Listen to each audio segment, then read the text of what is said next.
On aurait bien voulu que vous veniez un peu en hiver, comme ça on prend un peu de chaleur, mais on ajoute encore en réserve. Alléluia. Amen, c'est important. Soyez la bienvenue en Belgique, bien aimé. Que cette terre vraiment vous soit favorable. Amen. Que tout ce que vous voulez faire dans ce pays, que vous réussissez dans ce que vous faites. Au nom de Jésus-Christ. Alléluia. Amen, amen. C'est un beau jour aujourd'hui, bien aimé. Je crois qu'en écoutant simplement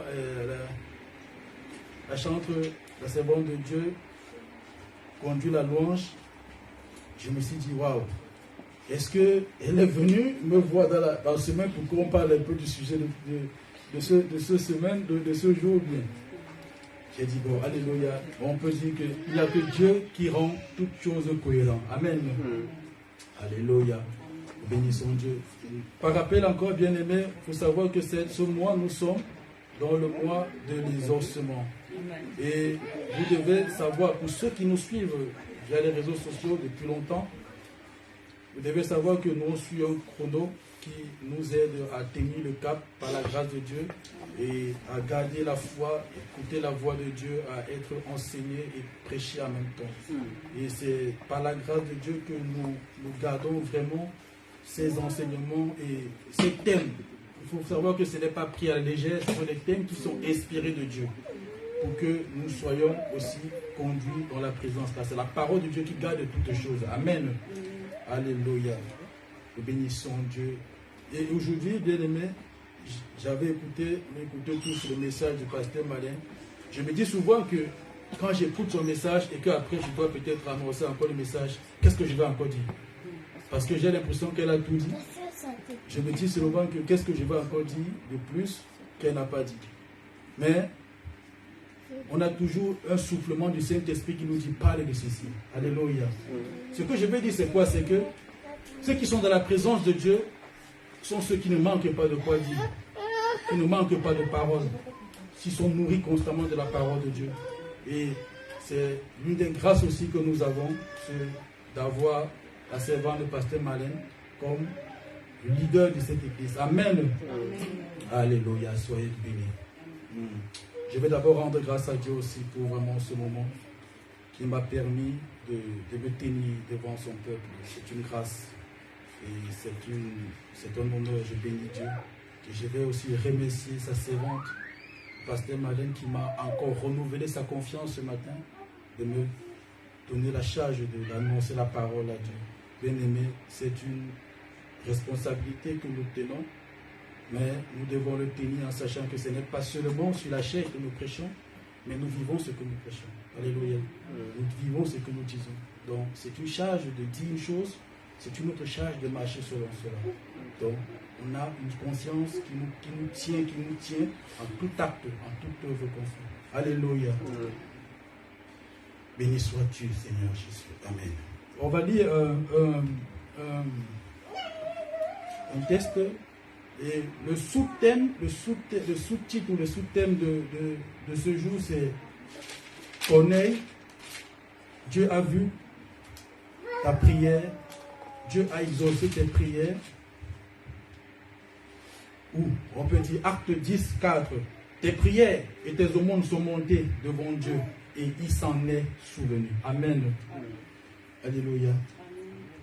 Je voudrais un peu lire, c'est vrai que ça fait partie du texte, mais je voudrais un peu lire le texte complètement pour que nous puissions comprendre un peu ce qu'il en est. Il y avait à Césarée, acte 10, bien aimé, il y avait à Césarée un homme nommé Corneille, centenier, dans la cohorte dite italienne. Cet homme était pieux et craignait Dieu avec toute sa maison.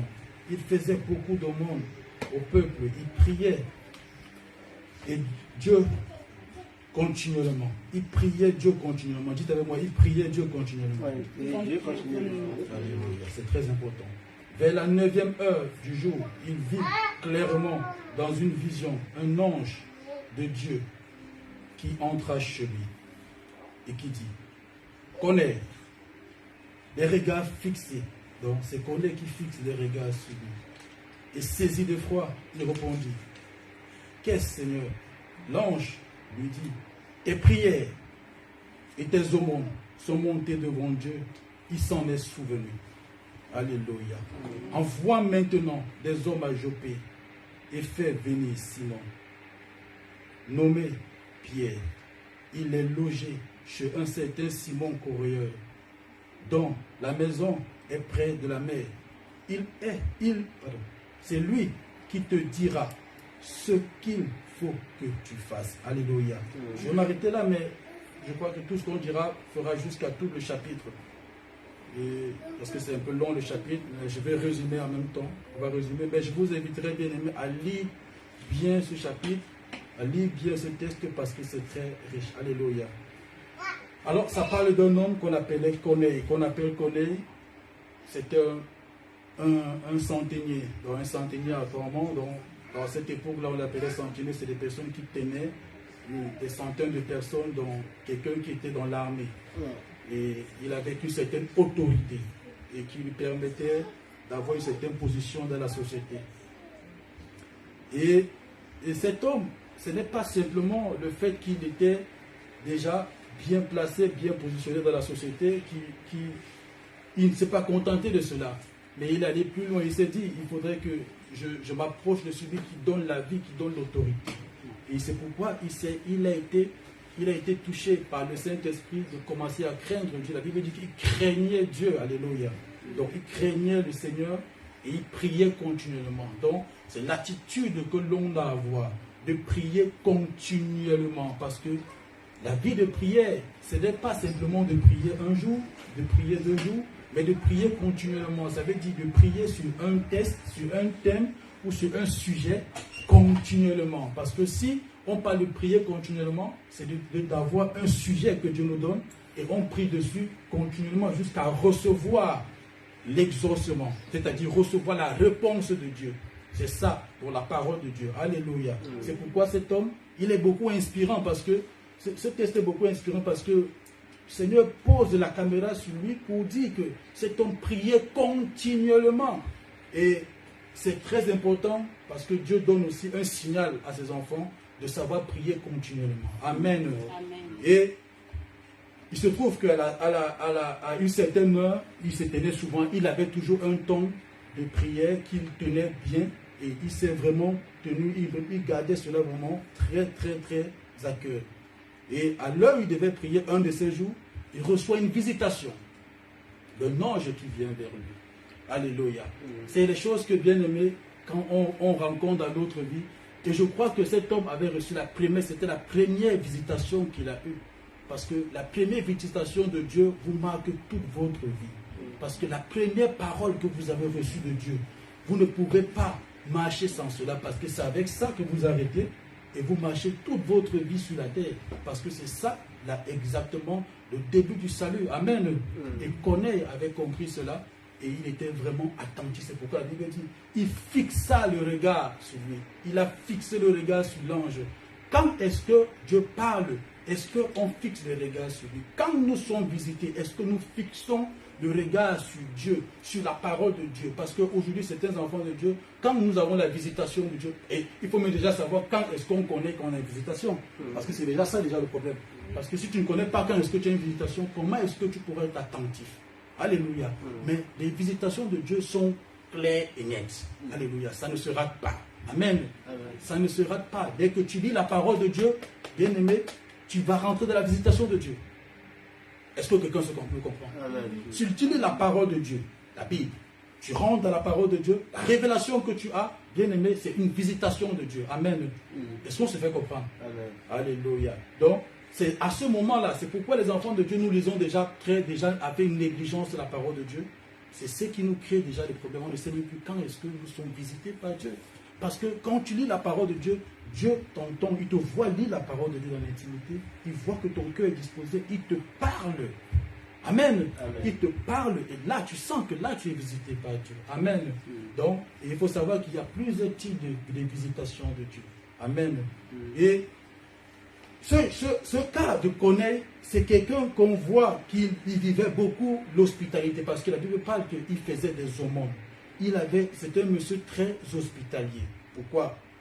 Hébreux 13:2 nous dit, n'oubliez pas l'hospitalité, car en exerçant quelques-uns ont logé des anges sans le savoir. Amen. Donc l'hospitalité, c'est une force pour les enfants de Dieu. Ouais, on ne sait pas ça. Aujourd'hui, on peut recevoir des gens, oui, on les accueille, on les donne un petit repas, un verre d'eau. C'est très important, c'est bien. Mais je crois que la tactique, la méthode simple de Dieu, c'est de le recevoir dans son cœur. Amen. Donc de le recevoir chez toi, de l'aimer et de tout cœur. C'est ça exactement ce que Dieu attend. Et c'est ça que ce monsieur Corneille faisait. Et il avait ce système. Et c'est pourquoi l'ange le visite en vision. Parce que l'ange était déjà dans sa maison. L'ange a seulement apparu comme ça devant lui. Et il avait ça. Donc nous devons avoir cette grâce, cette possibilité d'avoir toujours soif de vouloir recevoir. Être prêt toujours à recevoir. Les paroles, parce que ce sont des paroles que nous gardons qui gardent aussi la personne avec nous. Amen. L'amour. Alléluia. Et ce Corneille, très bien éduqué, il aimait ce qu'on appelle. Mais le mot d'abord, c'est quoi bien aimer? Il faut connaître d'abord, il faut qu'on définisse un peu. C'est un mot qui vient du grec. Hélène Mozune. Allez, c'est compliqué, c'est quand même beau. Hélène Mozune, si vous lisez le dictionnaire biblique, ça vous explique ça simplement. C'est un mot grec, ça s'est défini en grec. Hélène Mozune, qui signifie miséricorde, en quelque sorte. Amen. Donc, c'est un peu ça le mot. On dit aussi que celui qui fait ce genre d'œuvre est celui qui couvre une multitude de péchés. Donc, quand tu pratiques le monde, tu couvres une multitude de péchés. Et c'est ça que ce monsieur faisait sans même le savoir. Mais il le faisait inspiré de Dieu et c'était devenu comme un acte normal pour lui. Amen. Qu'est-ce que tu fais continuellement que tu sais que c'est une alliance avec Dieu? Qu'est-ce que tu fais continuellement que tu sais que c'est exactement ce que je fais constamment?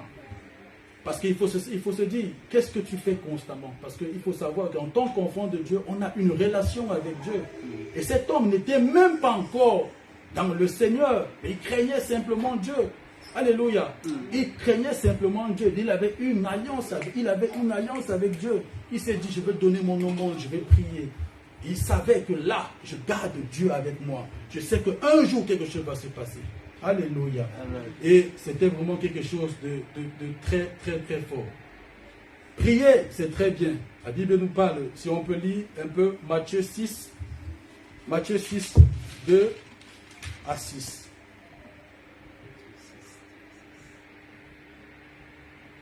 On va un peu toucher un peu pour qu'on rentre un peu plus dans la profondeur un peu de cela rapidement. Parce qu'on va prier aussi, bien aimé. Matthieu 6, 2 à 6. C'est Jésus-Christ qui donne ce conseil. Lors donc que tu fais l'aumône, ne sonne pas de la trompette devant toi, comme font les hypocrites dans les synagogues et dans les rues, afin d'être glorifiés par les hommes. Je vous le dis en vérité, ils reçoivent leur récompense. Et quand tu fais ton aumône, que ta main gauche ne sache pas ce que fait ta droite, afin que ton aumône se fasse en secret et que ton Père qui voit dans le secret le regardera. C'est la même méthode que Jésus-Christ a aussi parlé pour la prière. Alléluia. Lorsque vous priez, ne soyez pas comme les hypocrites qui aiment à prier debout dans les synagogues, au coin des rues, pour être vus des hommes. Mais je vous le dis en vérité, ils reçoivent leur récompense.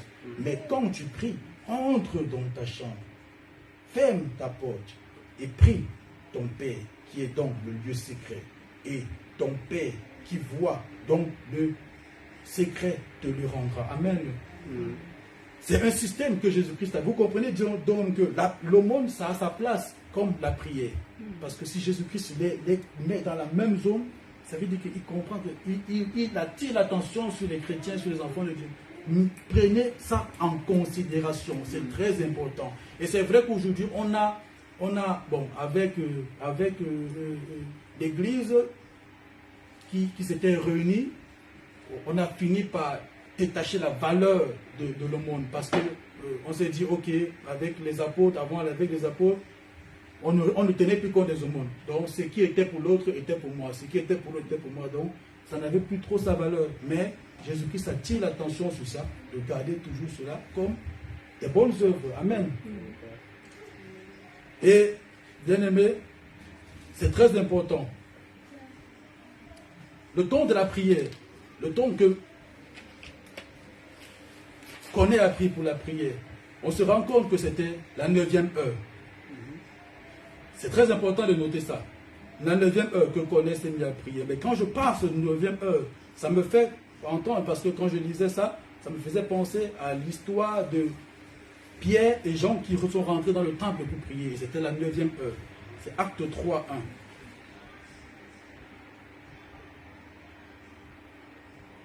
1. Acte 3, 1. Alléluia. Acte 3, 1. Pierre et Jean montaient ensemble au temple à l'heure de la prière. C'était la 9e heure. Et c'est très important parce qu'ils ont une heure. On a une heure. Tous nous avons une heure où nous nous mettons à la prière. C'est vrai qu'on prie continuellement, mais on prie à chaque moment. Mais il y a des heures qui sont calées qu'on doit respecter. Des heures, on sait qu'aujourd'hui, il y a culte aujourd'hui, on vient à 9h30. Alléluia. Le vendredi, il y a culte, on vient à 19h. Alléluia. C'est comme ça que ça se passe. Mais chez toi aussi, tu sais que chez toi, dans ta maison, à telle heure, tu pries à telle heure.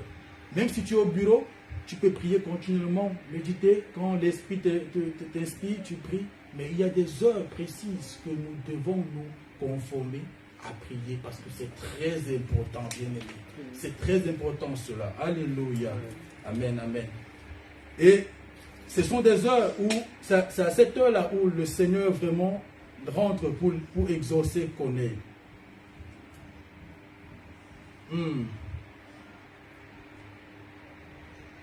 Qu'on fixe le regard sur le Seigneur, sur l'ange. Fixer le regard sur l'ange, c'est la même chose que celui qui était à l'entrée du temple a fait. Il a fixé le regard sur Pierre et sur Jean, parce qu'il les a vus passer. Il fixe le regard sur eux. Pierre fixe le regard sur lui. Il lui dit, lève-toi. Il se lève. La Bible dit, il s'est levé comme s'attendant à quelque chose. Alléluia. Bien-aimé, quand Dieu est avec nous, quand Dieu nous veut nous exaucer, quand Dieu nous visite, on ne reste pas comme ceux qui avons une autre option. Et c'est ce qui se passe souvent avec nous. C'est que on se dit, non, ce temps-ci, ouais, je ne me suis pas préparé. Je vais attendre. Peut-être demain encore, je vais encore, la même situation va se revivre, va se repasser. Mais alors que l'heure de ta visitation, c'est l'instant auquel tu es en train de lire ou de faire telle chose, où tu reçois le Seigneur. La Bible dit qu'il est resté, celui qui était à l'entrée du temple, il est resté, il regardait, il était fixé comme Pierre et Jean l'interpellent.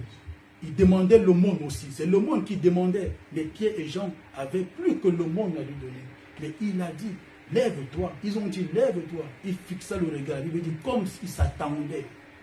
Quand nous recevons Dieu, l'une des choses que nous devons avoir pendant ce temps, c'est d'éviter la distraction. La distraction, le diable connaît quand est-ce que nous sommes visités. Il lance des armes de distraction contre nous pour nous éloigner de Dieu, pour nous éloigner de l'exaucement, de la bénédiction de Dieu dans nos vies. Mais c'est pourquoi nous devons avoir cette attention de garder le regard fixé sur Jésus-Christ. Alléluia. Gardons le regard fixé sur Christ de Jésus. C'est là, il saura que nous connaissons Dieu. Amen. Il saura que nous connaissons Dieu. Psaume 38, 16.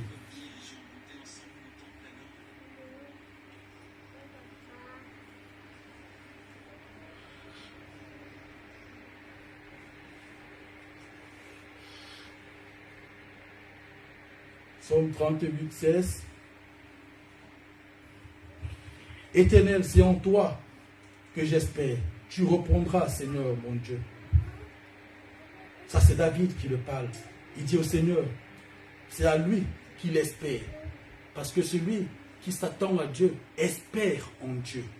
Celui qui s'attend à quelque chose espère. Parce que bien aimé, quand nous faisons la prière à Dieu, quand nous prions, nous ne devons pas rester comme ceux qui prions par religion ou prions par habitude. Mais non, on doit rester, à chaque fois que nous prions, à chaque fois que nous sommes dans la présence de Dieu, on s'attend à Dieu. On espère en Dieu. C'est ça que Dieu voit. Il voit l'espérance, il voit la soif, la foi que nous avons quand nous venons vers lui. Parce que si Dieu, tu te tiens devant Dieu et que tu parles, il va regarder et se demander, mais où est la connexion que j'attends de toi? Parce que c'est la foi qui nous connecte à Dieu. Alléluia. Si ta foi n'est pas connectée à Dieu, à la parole de Dieu, bien-aimé, crois-moi, tu ne recevras pas. Mais je sais qu'ici, nous croyons en Dieu et nous avons notre foi en Dieu. Alléluia. Amen, amen. J'aime bien, j'aime bien. Et on dit ici,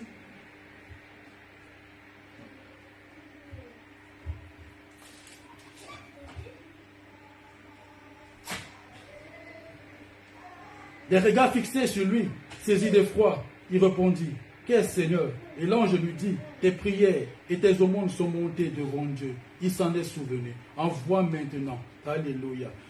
Je voulais dire, bien-aimé, vous savez, l'exaucement, c'est quelque chose de très spécial. Le jour où nous prions Dieu et que Dieu nous répond, est-ce que vous savez que c'est là l'exaucement de la prière? Parfois, nous avons cette habitude de croire que ce que nous recevons, ou le bien que nous recevons, le bien physique que nous recevons, c'est ce que nous appelons exaucement. Non, ça c'est faux. C'est où? Et quand je lisais cela, c'est où l'Esprit me faisait comprendre qu'il y en a qui ont raté même ce qu'ils attendaient de Dieu parce que le processus, ils n'ont pas tenu compte de cela. Ah, mais je dis que bien-aimé, tu ne rateras pas le processus. Amen. Je dis que bien-aimé, la parole de Dieu que tu as reçue, tu marches dans la parole de Dieu. La parole de Dieu que nous recevons, nous marchons dans la parole de Dieu et c'est cela auquel nous saisissons pour recevoir notre bénédiction. Alléluia. Amen, amen, amen. Et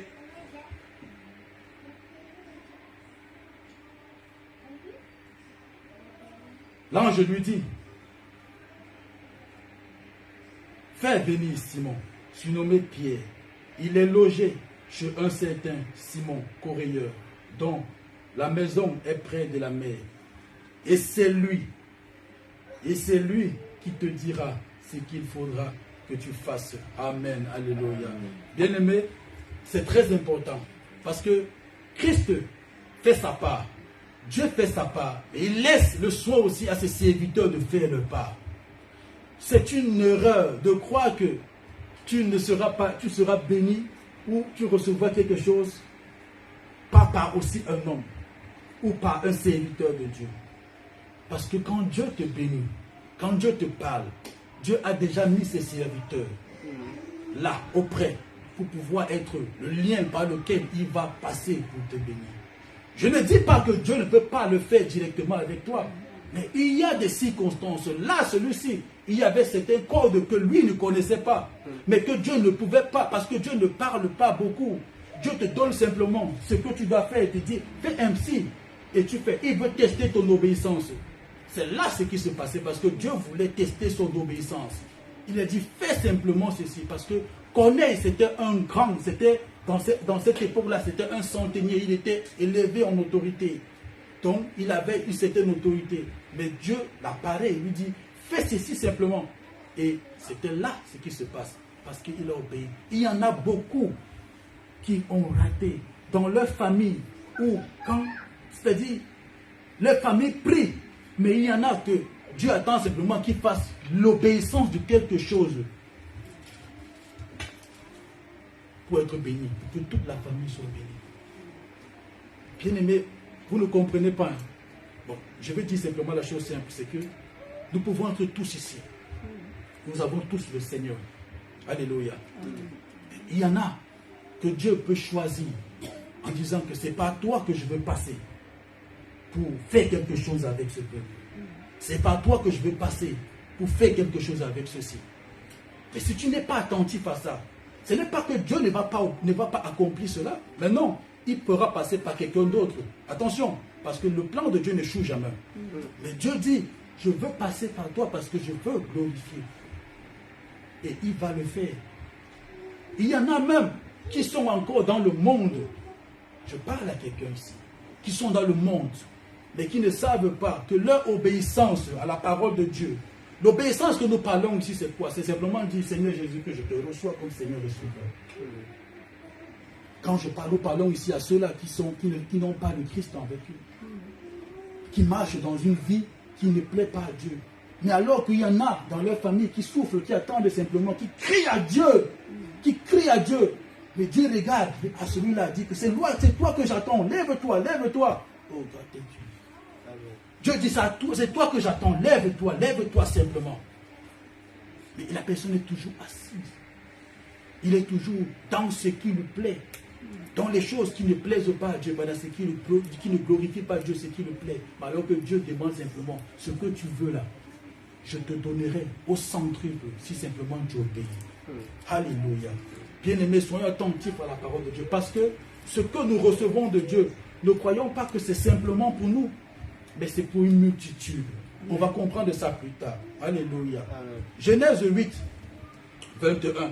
On comprend ici que les prières, la Bible dit, les prières sont montées, les prières, les aumônes sont montées vers Dieu. Ça nous rappelle que Dieu reçoit quoi? Qu'est-ce qu'il reçoit? Est-ce qu'il reçoit les aumônes? Parce que les aumônes, c'est les choses qu'il lui-même a faites.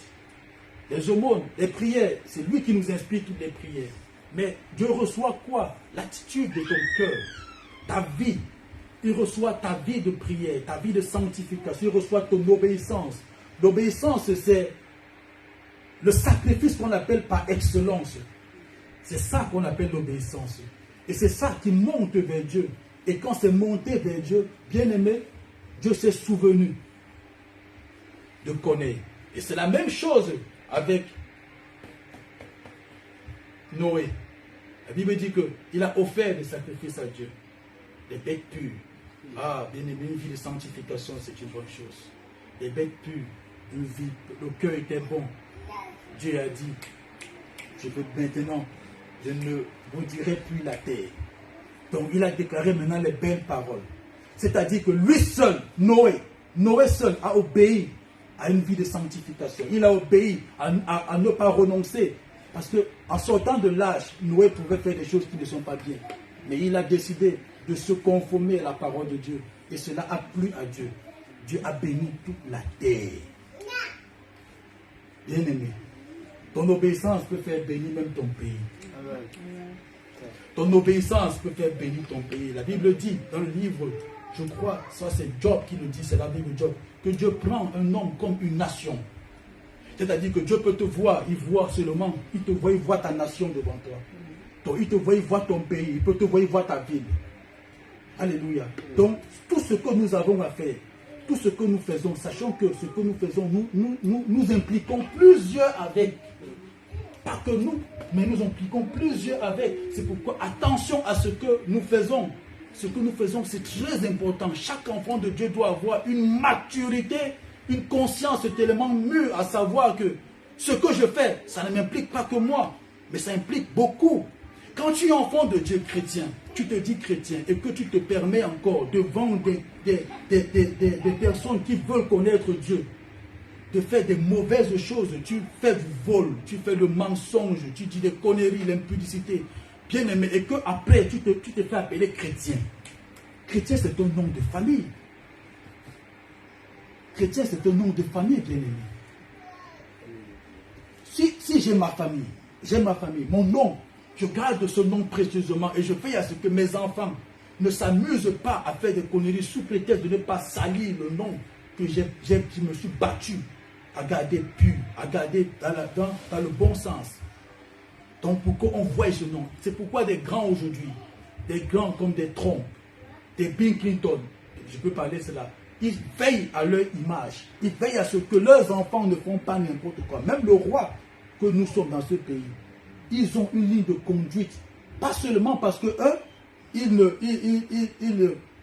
veulent pas, mais c'est qu'ils le font parce qu'ils ne veulent pas salir le nom qu'il leur a attribué. Alléluia. C'est ce que nous devons comprendre. Étant chrétiens, étant enfants de Dieu, nous portons l'image de Christ avec nous. Nous avons comme avec nous dans notre cœur, qui voit, les gens voient avec nous Christ. Surtout encore plus quand tu parles. Surtout en plus quand tu parles que tu es chrétien. C'est pourquoi, bien aimé, je préfère souvent où je suis être dit simplement que je suis enfant de Dieu. Parce que parfois on va te traiter de pasteur, prophète.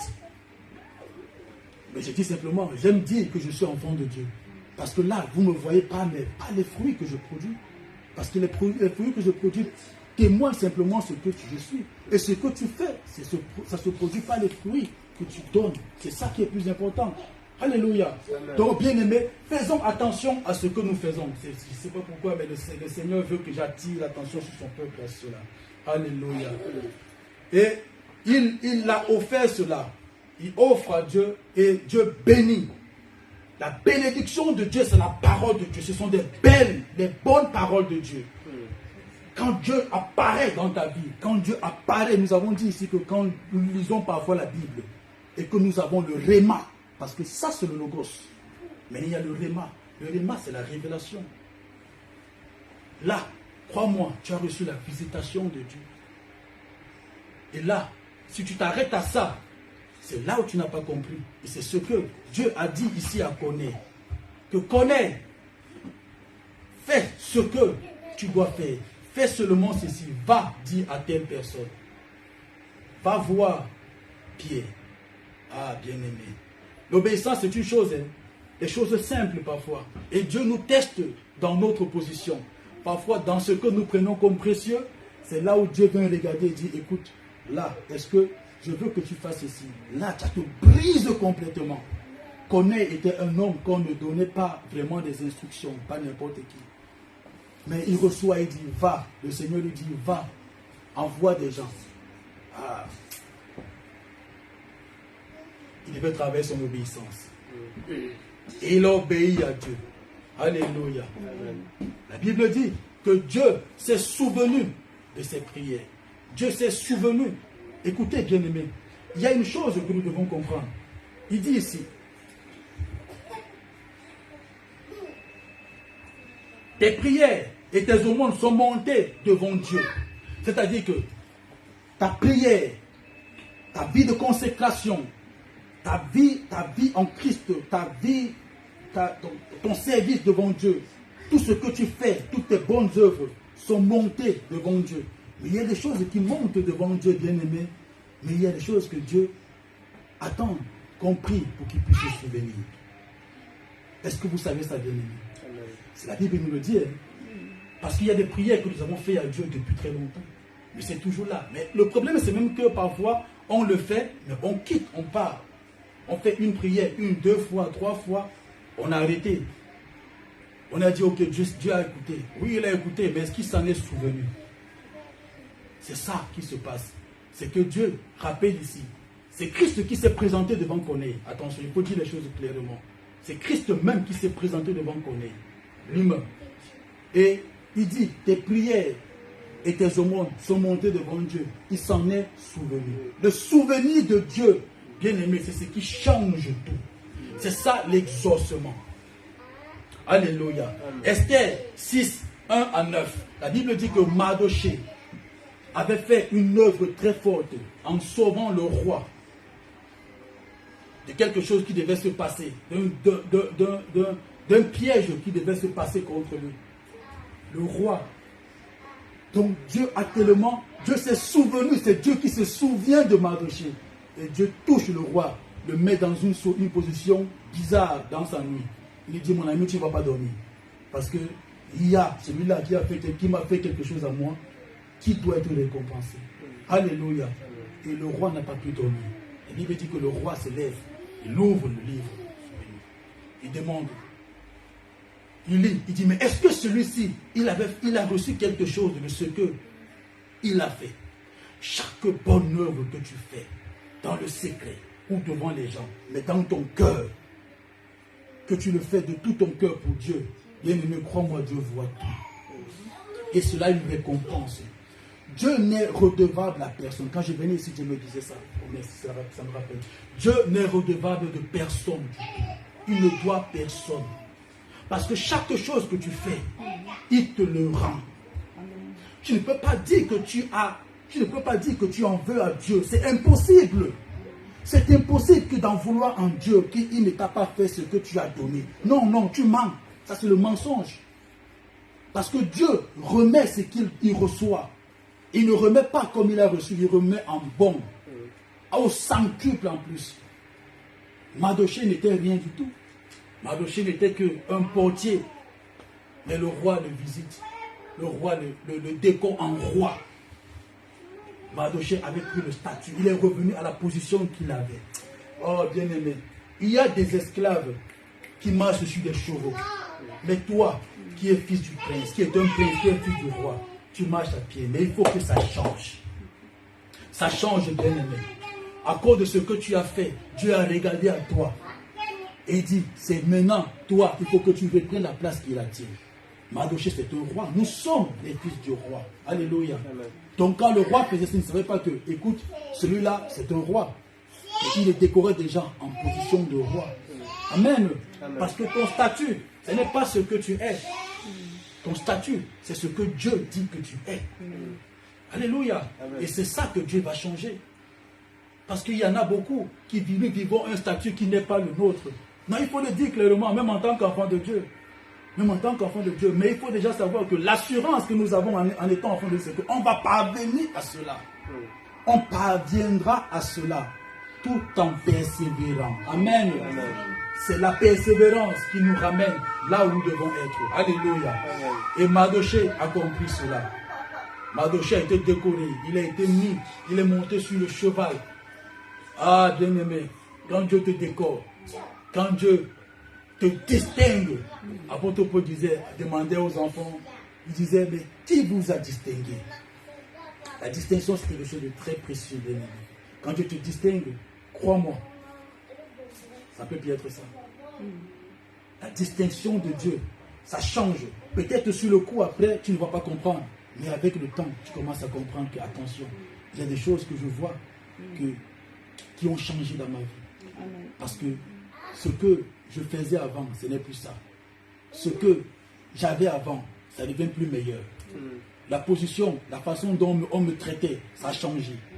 Même ton traitement a changé. Ou là où on te prenait avec mépris, on commence à te positionner.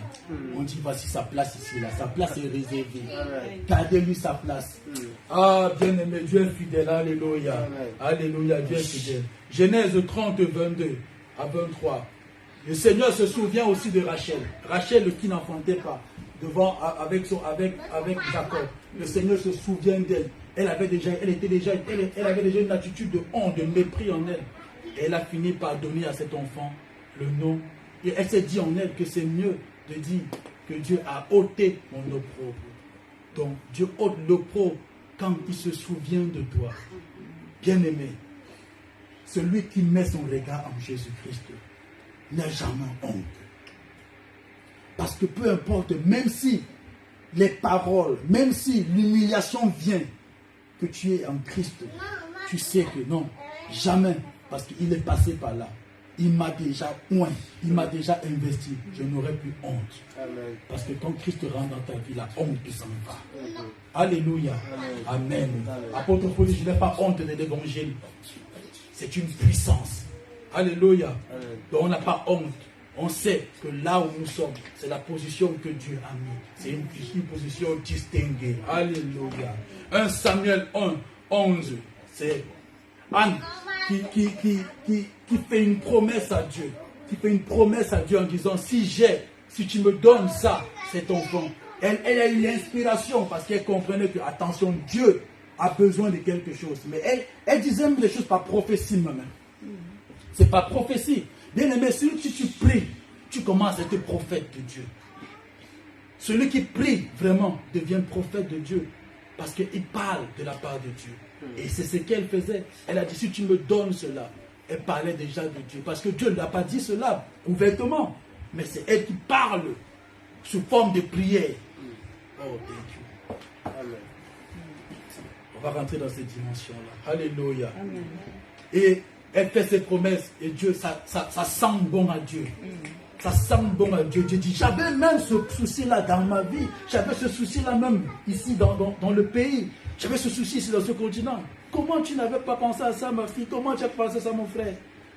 Et Dieu dit, ok, là, mon serviteur maintenant déclaré la parole. La Bible dit qu'elle est sortie de là, son visage changea. Amen. Ah, bien-aimé, quand tu reçois la visitation de Dieu, même ton visage change. Amen. Tu changes, ton visage change, ton visage devient rayonnant, tu deviens belle, tu deviens beau, tu souris. Hein? Amen. Alléluia. Amen. Tu souris, bien-aimé, tu changes. Dieu est bon. Hein? Dieu est bon, bien-aimé, croyez-moi, Dieu est bon. Ne désespérez jamais dans vos prières. Amen. Ne désespérez jamais dans la vie. Parce que Christ est merveilleux, il est bon. Amen. Elle reçoit et Dieu l'exauça. Dieu déclare la parole et devient enceinte. Elle enfanta Samuel. Alléluia. Amen. Mais Rachel avant enfanté Joseph. Donc c'était celui qu'elle a considéré comme celui-là qui a ôté son opprobre. Alléluia. Genèse 8, 1 à 4. Genèse 8, 1 à 4. C'est Dieu qui se souvient ici de Noé. Il les fait sortir, lui, sa famille et tous les animaux qu'il avait de l'âge. Parce que il fallait déjà que, où ils étaient, ils commencent à vivre une vie. Parce qu'il les avait sauvés du déluge. Mais la condition où ils étaient, ce n'était plus ça. Il fallait maintenant rentrer dans une autre dimension. Le baptême était déjà passé, mais il fallait baptiser du Saint-Esprit. Alléluia. C'est ça le souvenir de Dieu. Alléluia. Amen. Actes des apôtres 10, 7 à 4, 7 à 8, pardon. Actes 10, 7 à 8, on va aller très vite, bien aimé. Dès que l'ange qui lui avait parlé fut parti, Corneille appela 2 de ses serviteurs et un soldat pieux d'entre ceux qui étaient attachés à sa personne. Et après leur avoir tout raconté, il les envoya à Joppé. Bien-aimés, il faut faire une chose. Ne dites jamais ce que vous avez reçu à n'importe qui. C'est très important. Quand vous sortez d'une prière et que Dieu vous parle, faites attention à qui vous parlez. Parce que ce que vous donnez, c'est quelque chose de très lourd que vous donnez à quelqu'un. Une certaine responsabilité, une certaine charge. Et il peut bousiller cela. C'est une responsabilité que Corneille donne à ces trois personnes. Donc, ces 2 serviteurs et un homme pieux qui était un des soldats aussi. Il leur donne ces responsabilités.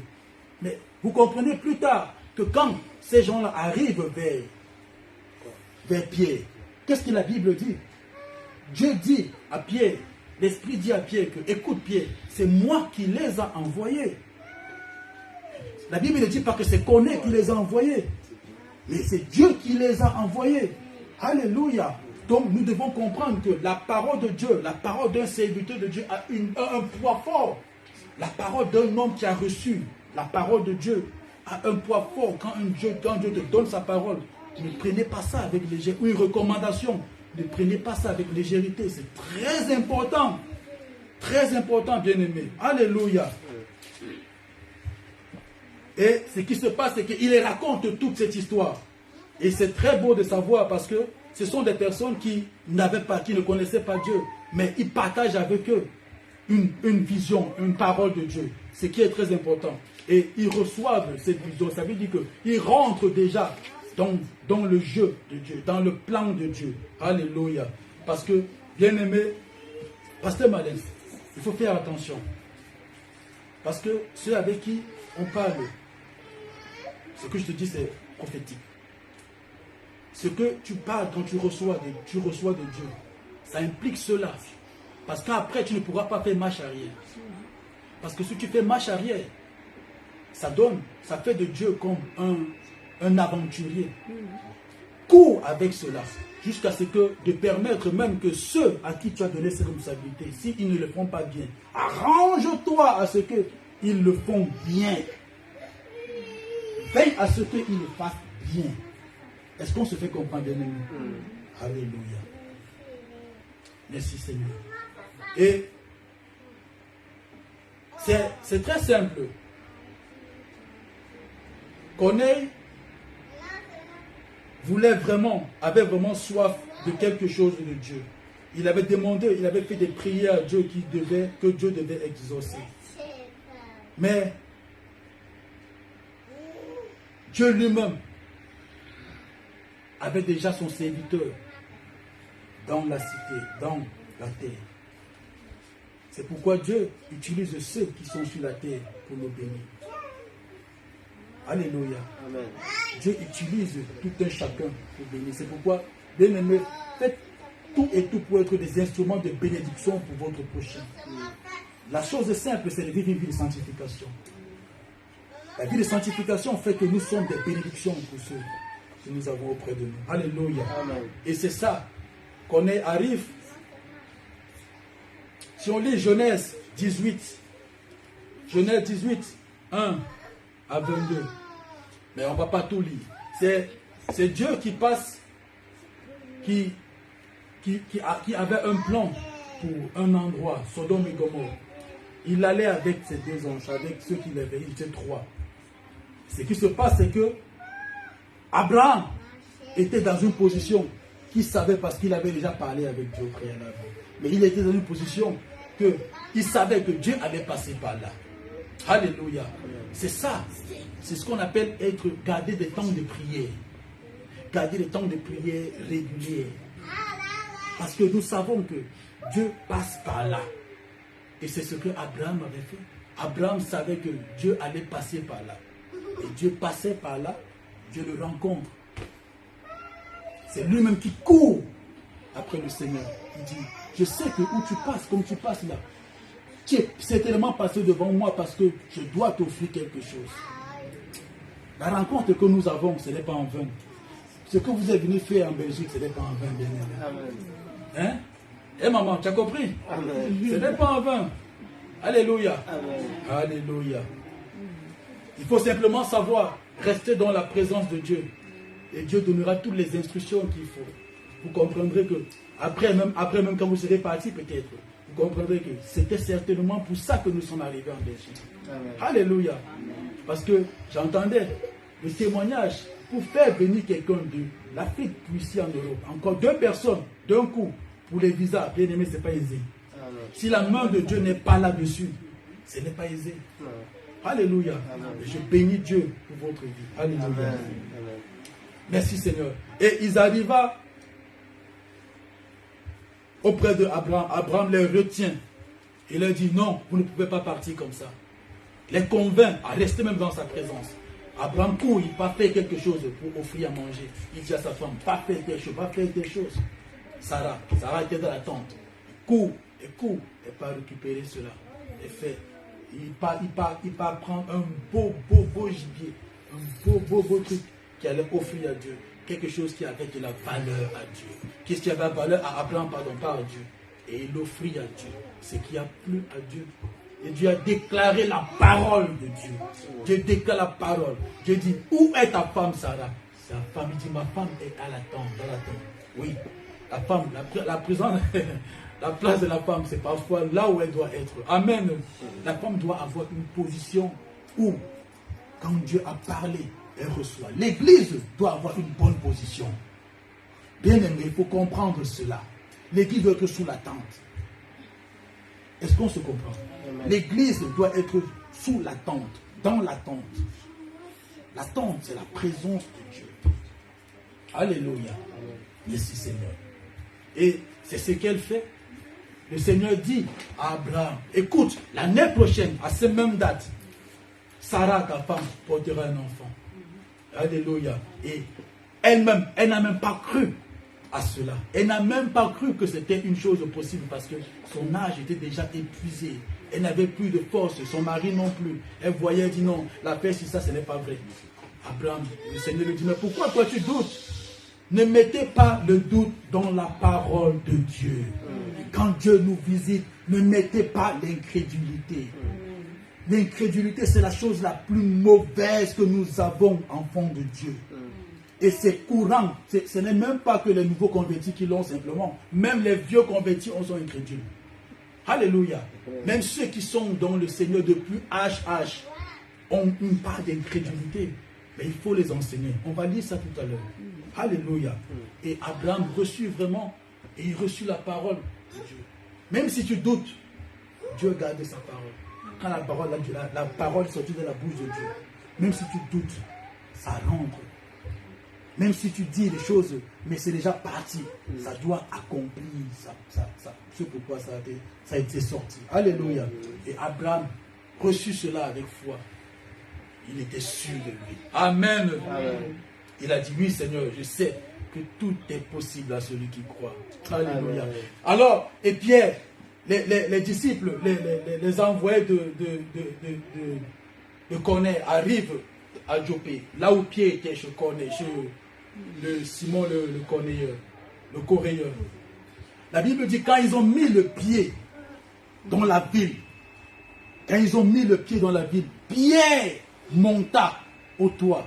Ça, il y a des choses que bien aimés nous devons comprendre, que quand Dieu arrive quelque part, il y a une chose qui se passe que nous faisons, que nous n'avions pas souvent fait. Ou même, il y a des choses que quand Dieu met le pas, il y a toujours c'est-à-dire, il y a le rendez-vous de Dieu, ne manque pas. Donc il ne trompe pas. Ce n'est pas comme s'il t'a dit, je viens à 10h, et que toi tu es venu. Toi tu es resté, tu es venu en retard, ou peut-être il y a eu un souci. Dieu dit, non, je viendrai plutôt à 10h, 1 minute. Non. Dieu dit, je viens à 10h, il sera là à 10h. Je viens à 9h, il sera là à 9h. Pierre montait pour aller prier. Les 3 envoyés de Dieu venaient les pieds. Alléluia. La Bible dit que Pierre montait pour prier. C'est là où nous prions. Où nous prions, c'est ce que nous devons faire. Parce que les prières de Corneille sont montées au ciel, montées au trône. Nous ne pouvons pas prier comme des hommes charnels. Nous ne pouvons pas avoir des œuvres à vouloir être qui ont une relation horizontale.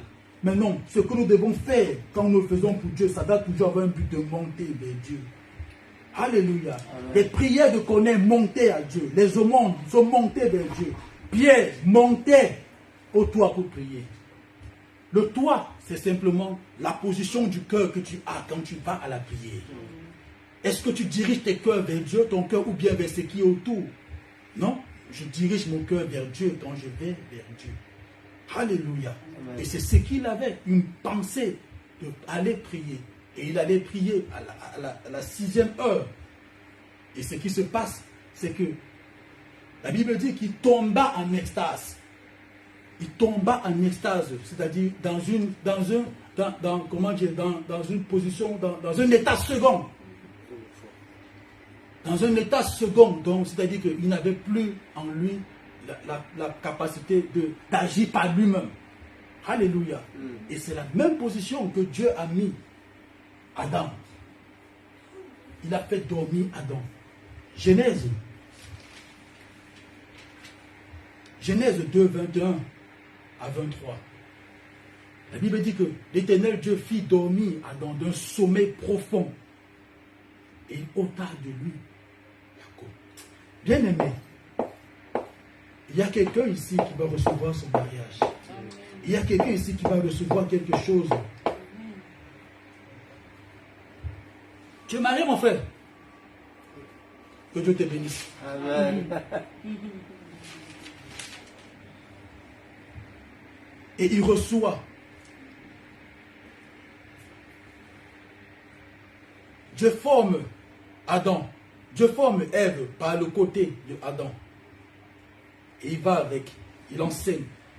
La même chose. Pierre était, lui, dans sa position, en extase. La Bible dit qu'il ouvra, donc c'était que tout ce qui était réel devant lui n'existait plus. Tout ce qui était normal devant lui n'existait plus. Et il ouvra les yeux. Comme dans une vision, quelque chose de réel, il vivait quelque chose de vrai. Le ciel s'ouvra devant lui. Nos prières, c'est sur un ciel ouvert. Nos prières doivent être sur un ciel ouvert. La Bible dit qu'il vit une nappe, comme une grosse nappe, descendue du ciel. Mais Pierre priait pour que Dieu exauce l'église. Mais Pierre, tu pries pour que Dieu t'exauce. Tu pries pour que Dieu t'exauce par rapport à quelque chose que tu attends, qui va bénir tout le monde. Tu pries pour que tu vas avoir ta maison. Tu pries parce que tu vas avoir un travail. Tu pries parce que tu vas avoir un mari. Tu pries parce que tu vas avoir une femme. Tu vas avoir des voitures. Tu vas avoir des entreprises. Mais Dieu t'exauce. Dieu l'a exaucé. La bénédiction, l'exaucement de Dieu descendait du ciel. Alléluia. Des deux côtés. Ah, bien-aimé, centre Zoé. Des quatre côtés de la terre, ta bénédiction arrive. Amen. Des quatre côtés de la terre, ta bénédiction arrive. Est-ce que tu es prêt à recevoir cela? Alléluia. Dis oui, je suis prêt. Amen. Alléluia. Des quatre côtés de la terre, la bénédiction arrive. Dieu fit descendre. La Bible dit que c'était dans les quatre côtés. Mais ce que Pierre a vu, ça n'a pas plu. Ah, bien aimé, le cadeau de Dieu a parfois un emballage qui change. Un emballage qui change. Le cadeau de Dieu n'est pas parfois comme on veut. Mais Pierre, tu as demandé des âmes, tu as demandé à voir que des personnes soient sauvées. Mais on apporte. Le Seigneur fait venir. Pierre dit, mais je n'ai jamais mangé de rien de souillé, d'impur. Le Seigneur lui dit, mon ami, lève-toi, tue et mange. Mais Jésus-Christ, avec la femme samaritaine, qu'est-ce qu'il a fait? Qui étaient ces femmes? La femme là, elle, la Bible dit que les Juifs n'ont pas de rapport avec des Samaritains. Mais Christ était fatigué, il avait faim. On n'est pas chercher la nourriture pour lui, mais alors qu'il avait une nourriture bonne qui venait, il a pris. La femme samaritaine est venue. Ah, je me souviens un jour, bien aimé, j'étais moi aussi dans cette position. Fatigué, j'avais une légère faim. Je crois que c'était un jour de jeûne aussi pour moi. J'avais une légère faim, mais l'heure de jeûne, j'avais déjà cassé mon jeûne, mais je n'étais pas en position de jeûne, de casser ce jeûne. Ce qui se passe, c'est qu'il y avait quelqu'un qui venait, un jeune qui venait. Je devais l'exhorter. Je n'avais pas rendez-vous. On parlait. Et là, il me vient à cœur de lui parler un peu de Christ, de l'amour de Christ, de la patience, de la douceur. Ce qui s'est passé, bien aimé, j'avais faim et j'étais fatigué. Je vous assure devant Dieu, je me dis, Dieu m'est témoin et il est devant moi, je parle.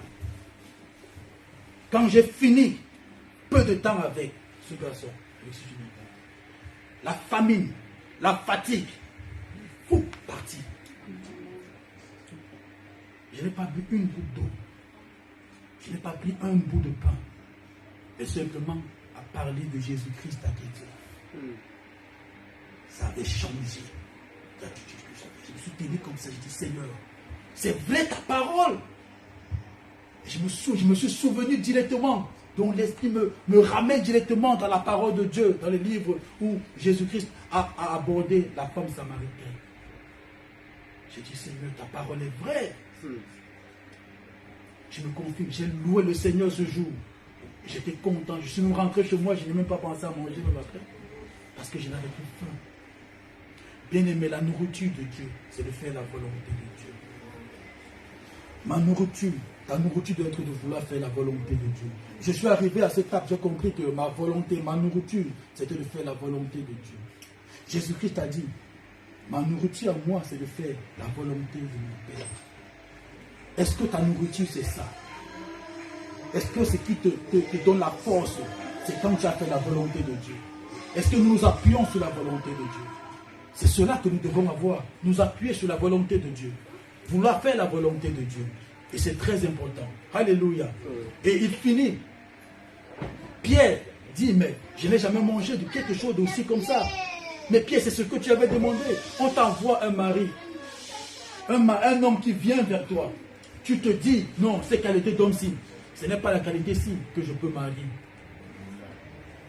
Mais Dieu t'a permis d'avoir un homme qui vient devant toi. On raconte une histoire d'une femme qui avait besoin d'un mari. Elle va vers le serviteur de Dieu et dit, Seigneur, je veux que tu m'exauces. Je veux vraiment que tu me fasses avoir un homme. Prie avec moi et prie avec le serviteur. Le serviteur lui dit, à telle heure, à telle date, quelqu'un viendra toquer à ta porte. Et ce qui se passe à la même heure, à la même date. Ce qui se passe avant, elle regarde autour d'elle, elle n'a pas travaillé ce jour, elle reste à la fenêtre, elle regardait quel est l'homme qui va venir, elle voit une grosse voiture qui va garer, une grosse voiture qui venait, ça partait, ça passait, elle se dit, mais l'homme de Dieu là, c'est un manteau quoi. L'heure n'était pas encore arrivé. Mais l'heure, quand l'heure arrive, c'est un monsieur qui vient, qui toque à la porte. Tac, tac, tac. C'est un visage familier pour elle. À l'heure là, un visage qui était constamment dans sa maison. L'heure toque, pac, pac. Madame ouvre la porte et dit, madame, j'ai un souci avec telle chose. Est-ce que c'est... Elle dit non, il n'y a pas de souci, tout. Elle a répondu quand même gentiment. Après, le monsieur est reparti. Je mets la porte. Il rentre encore la prière et dit, mais qu'est-ce qui se passe? Pourquoi est-ce que je n'ai pas encore reçu ce que j'ai dit? Mais l'Esprit lui dit, mais tu viens de recevoir ce que tu as eu. Tu n'as pas compris que c'était ce que tu voulais. En fait, l'homme qui a toqué, c'était le jardinier de sa maison. Le jardinier de sa maison qui vient toquer sa porte, qui devait être son époux. Mais il ne savait pas que ça devait être son époux. Mais ce qui se passe, c'est qu'elle ressort rapidement et commence maintenant à ramener les choses dans l'ordre. Et c'est finalement, on dit que la dame a permis à l'homme de rentrer dans les études et de devenir aussi de même un cadre. Et elle est devenue épanouie, heureuse dans son mariage. Parfois, le cadeau de Dieu n'est pas ce dont nous attendons. Ce n'est pas comme ça généralement, ce n'est pas comme on s'attend. Quand Christ viendra, bien aimé, croyez-moi, ce ne serait pas comme ça, comme nous attendons. Il viendra avec surprise. Quand Christ reviendra, ce serait avec surprise. On te donne le travail. Tu as fréquenté, tu as eu tes études, tu as eu un gros diplôme. Tu te dis non, je veux un boulot qui est convenable. Tel SMIC, oui c'est normal, c'est ton niveau. Mais on te dit, ok, tu as prié, Dieu te donne un boulot qui est un peu comme cela, mais ce n'est pas cela. Mais c'est que Dieu a un plan de te voir, tu te rends humble pour que tu ne regardes pas ton diplôme, mais que tu regardes la qualité du cœur à pouvoir faire ce travail. Mais tu n'as pas compris que c'était ça. Il dit non, le travail là, ce n'est pas pour moi. Il rentre même dans le travail, il fait même des conneries. Parce que ce n'était pas pour lui. Mais alors que c'était sa destinée, c'était son plan, le plan que Dieu avait prévu pour lui. Bien aimé, nous devons apprendre à connaître. Mais je dis que bien aimé, tu ne rateras pas ta bénédiction. Amen. Tu ne rateras pas ta bénédiction. Ma prière est que Dieu nous donne la révélation pour voir au-delà de ce que nos yeux physiques voient. Amen. Amen. Alléluia. Et ce qui se passe, c'est qu'il arrive, il reçoit, il refuse de manger, mais Dieu a fini par prendre cela. Mais ce n'était pas pour lui. Mais Dieu lui dit, ok, ceux-là que tu attends sont à l'extérieur. Parce qu'ils ont toqué à haute voix. Ils toquent, ils vont. Bien aimé, ta bénédiction arrive ici. Et ça va toquer à ta porte. Ça va crier même ton nom. Ça va crier même ton nom. Ah. Il les reçoit pleinement. Mais c'était des hommes qu'il voyait comme des personnes avec qui ils n'ont pas de relation. Pierre était encore charnel. Il avait encore une attitude de charnel. Il n'était pas encore brisé, il n'était pas encore transformé. Totalement transformé. Mais il avait encore en lui l'attitude de juif. Il a dit non. Pour lui, il fallait qu'il soit enseigné. Et c'est vrai, bien aimé. Il y en a beaucoup de serviteurs qui ne reçoivent pas l'exaucement de leurs prières parce qu'ils n'ont pas totalement reçu la révélation de Dieu. Et je prie que le Seigneur nous donne d'avoir l'enseignement qui rentre dans ce qu'il veut nous donner. C'est pourquoi Dieu, avant de nous donner quelque chose, nous enseigne, nous instruit, nous travaille. Il nous aide à comprendre ce qu'il nous donne. Mais c'est pourquoi j'avais aimé ce que le bishop avait dit ici un jour. Que parfois, il est bien de croire en Dieu avant de comprendre. Et là, ça revient à ça. Il est bien de croire en Dieu avant de comprendre. Parce que s'il avait cru, je crois qu'il aurait mangé simplement. Pas. Ça aurait été notre tournure. Mais il a accepté. Il a voulu être formé. Il a voulu être... Il comprend de ce qu'il voulait. Et il a été enseigné pleinement par rapport à cela. Alléluia. Mais ces reptiles-là, toutes ces choses-là, ça reprend un peu ce que nous connaissons, la nature des hommes. Il y a 3 types de nature. Nous avons appris ça, je crois. La nature humaine, bon, la nature divine, pardon, la nature animale, la nature végétale. Alléluia. Donc la nature, l'homme animal, l'homme végétal et l'homme divin. Donc c'est ça qu'il avait devant lui. Il n'a pas compris que c'était ça, Pierre. Vous voyez que nous avons de l'avance, même sur lui, amen. Vous comprenez ça, bien aimé? Est-ce qu'on se comprend? Vous comprenez que maintenant, nous avons aussi la révélation qu'eux n'avaient pas déjà. Donc nous avons eu la grâce d'avoir cette révélation. Vous comprenez que nous sommes aussi des choisis de Dieu qui avons eu une grâce de comprendre les choses aussi plus tôt. Donc bien aimé, apprenons à recevoir rapidement vite des choses de Dieu. Alléluia. Et il les reçoit, il les accueille dans la maison et il parle avec eux. Maintenant il retourne. Il retourne vers Corneille. Mais ce qui se passe, c'est que, bien aimé, Corneille était dans la présence de Dieu. Quand Corneille les envoie, Corneille ne bouge pas n'importe comment. Corneille reste dans la présence de Dieu. C'est pourquoi, bien aimé, c'est ce que nous disions, c'est que quand nous recevons de Dieu quelque chose, nous restons dans sa présence. Quand nous attendons, nous sommes dans les ossements, le temps de visitation, nous restons dans la présence de Dieu. Et c'est ce que Corneille a fait. Il n'a pas bougé. Parce que quand Pierre est revenu vers lui, il est resté encore à la même position. Mais ce qui se passe, c'est quelque chose de fort, c'est qu'il a invité des gens vers lui. La bénédiction de Dieu, tu ne manges pas ça seul. La bénédiction de Dieu, tu le partages. Personne ne t'y oblige, mais tu sens que c'est trop pour moi. C'est assez pour moi. Tu deviens une source de bénédiction. Personne ne peut venir te dire, tu es libre de prendre, de donner à qui tu veux, de faire ce que tu veux de ça. Mais en tant que quelqu'un qui est révélé, il va comprendre que je suis déjà une source de bénédiction. Parce qu'il comprend que ma bénédiction, je dois être béni aussi, mon prochain. Et il part, il amène ses frères, il amène les membres de sa famille. Est-ce que, bien aimé, ta famille est en Christ? Est-ce que toute ta famille est en Christ? Parce que nous avons la facilité de dire que moi je suis en Christ. Mes frères ne veulent pas être en Christ. Ma soeur ne veut pas être en Christ. Ma maman n'est pas en Christ. Ils ne veulent pas parce qu'ils sont toujours dans telle coutume, dans telle tradition. Mais est-ce que toute ta famille est en Christ? C'est le challenge que nous avons. Dieu visite un homme et il se rend compte qu'il faudrait que lui, il soit sauvé, sa maison soit sauvée et que tous ses intimes soient sauvés. Parce qu'il a voulu que ses intimes aussi soient sauvés. Parce que la qualité de bénédiction là, ça ne reste pas seul. Alléluia. Il ne laisse pas la vérité sombrer. Non, il répand la vérité. Alléluia. Pierre rentre chez lui. Il se prosterne devant Dieu. Il se prosterne devant Pierre. Une attitude d'adoration. La Bible dit adorer le Seigneur. Il se prosterne devant.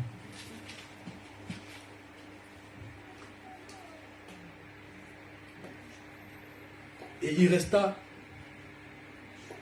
Il explique à Pierre que la même heure, il y a 4 jours, ce qui est très important de comprendre. La même heure, il y a 4 jours, Dieu m'a visité. Et Dieu m'a dit, Pierre, Corneille, j'ai vu tes aumônes. Je me suis souvenu de tes aumônes. Et j'ai exaucé tes prières. Il dit, si vous pouvez lire, Acte 10, 31. Acte 10, 31. Alléluia. Et dit, Corneille, ta prière a été exaucée et Dieu s'est souvenu de tes aumônes. Ça c'est la même chose. La même heure.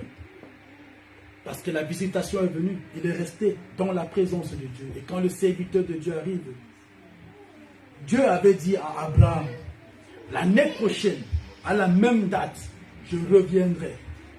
Et ta femme Sarah aura un enfant. Dieu ne manque pas. Dieu est fidèle. Dieu parle et il accomplit cela. Ta bénédiction aura un emballage que tu ne connais pas. Mais il faudrait que tes yeux soient ouverts. Il faudrait que tes yeux soient ouverts pour voir ces bénédictions. Alléluia. Amen. Et ne simplifie rien du tout. Amen. Prends tout avec action de grâce. Alléluia. Maintenant, on va finir par la bien-aimée, puis on va prier. Et il reçoit, il parle de tous. Mais on se rend compte que l'exaucement de Dieu avait déjà été fait depuis longtemps, mais que l'accomplissement a été fait après. Maintenant, qui est celui qui exauce? Qui est ton exaucement? Parce que là, il a compris que c'est Christ qui était son exaucement. Il a compris que Christ est celui qu'il a rencontré, l'ange, était son exaucement. C'est pourquoi nous avons tout en Christ. De quoi est-ce que nous attendons de Dieu? Qu'est-ce que nous attendons de Dieu maintenant? Dieu demande simplement qu'on soit obéissant. Parce que la grâce de Dieu, nous l'avons déjà, Christ, en nous. La Bible dit que nous avons tout pleinement en lui. Et il est le oui de toutes les promesses de Dieu. Jésus-Christ. Alléluia. Christ est le oui de toutes les promesses de Dieu. Ça veut dire qu'à la croix de Golgotha, Christ nous avait déjà exaucé. Dieu nous avait déjà exaucé. Est-ce qu'on se fait comprendre, bien-aimé? Ton exaucement, ça dépend de quand tu regardes la croix. C'est quand tu regardes à Christ. C'est là que se passe ton exaucement. C'est là où tu as déjà été exaucé. Quand tu reçois, tu regardes la croix, tu dis là, c'est ici. Tu vas tirer de là ce que tu attends de Dieu. Alléluia. Et c'est ça que nous avons. Parce que nous avons tout pleinement en Christ. La Bible dit qu'il est le oui de toutes les promesses de Dieu. 2 Corinthiens 1, 20.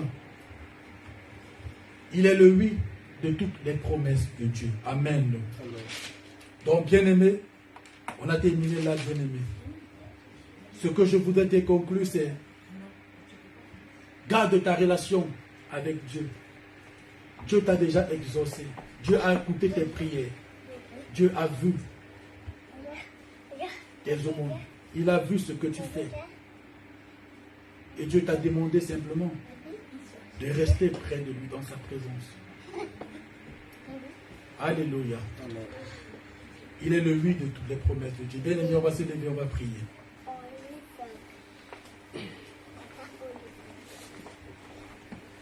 Amen, amen. On va aller très vite parce qu'on va conclure rapidement. Rendons grâce à Dieu, bien-aimé. Rendons grâce à Dieu, s'il vous plaît. Seigneur, nous te disons merci encore, Seigneur Jésus, pour tes bienfaits, Saint-Esprit. Merci pour tes grâces et tes faveurs. Merci encore, Seigneur Jésus, pour tout ce moment, ta parole, Seigneur Jésus, dans nos vies. Nous te disons merci, Saint-Esprit, parce que tu as reçu, Seigneur, et tu as révélé, Seigneur, Père de gloire, ta parole.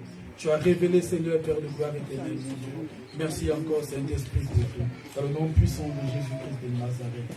Alléluia, alléluia. On va prier une chose, que le Seigneur, que sa volonté soit faite dans nos vies, sur la terre comme dans les cieux. Mais nous prions. Père de gloire, merci encore, Seigneur Jésus. Nous te prions ce jour, afin que ta volonté, Seigneur, Père, soit faite, Seigneur, éternel mon Dieu, sur la terre comme dans les cieux. Ta volonté soit faite dans nos vies, sur la terre, dans nos vies, Seigneur, comme elle est faite dans les cieux. Que ce soit ta volonté parfaite, que ce soit ta volonté parfaite, et non la nôtre, mais que ce soit ta volonté seule, Seigneur Jésus, au nom puissant de Jésus. On va prier, Seigneur, apprends-nous à connaître tes voies. Bien-aimés, vas-y, prions. Seigneur, nous te bénissons encore, Seigneur Jésus, parce que tu nous enseignes tes voies. Tu nous as exaucés. Maintenant, tu veux simplement que nous sachions comment saisir, Seigneur, Père de gloire, éternel, mon Dieu. Voilà pourquoi enseigne-nous tes voies. Car tu as dit, mes voies ne sont pas les vôtres. Oui, vos voies ne sont pas les miennes. Voilà pourquoi, Seigneur Jésus, nous te bénissons, Père éternel, mon Dieu, parce que tu nous enseignes, tu nous fais connaître tes voies. Merci encore, cher Saint-Esprit. Dans le nom puissant de Jésus-Christ de Nazareth, Père Saint, merci. On va prier encore cette dernière prière. Vous dites à Dieu, Seigneur, je m'attends à toi. Prie dans le nom puissant de Jésus-Christ de Nazareth. Seigneur, merci encore, Père éternel, mon Dieu, parce que je sais qu'à toi seul je m'attends. Je ne m'attends pas aux hommes. Je ne m'attends pas, Seigneur, Père de gloire éternelle, moi-même à ma pensée ou à ma façon d'agir. Mais je m'attends à ce que tu dis, à ce que tu fais, à ce que tu as déjà fait à la croix. À la croix de Golgotha, tu as tout accompli pour moi. Voilà pourquoi, Seigneur, je sais que oui, je m'attends à toi. Je m'attends à ta bonté, je m'attends à ta faveur, car je sais que tu m'as déjà exaucé. Je sais que tu nous as déjà exaucé. Père,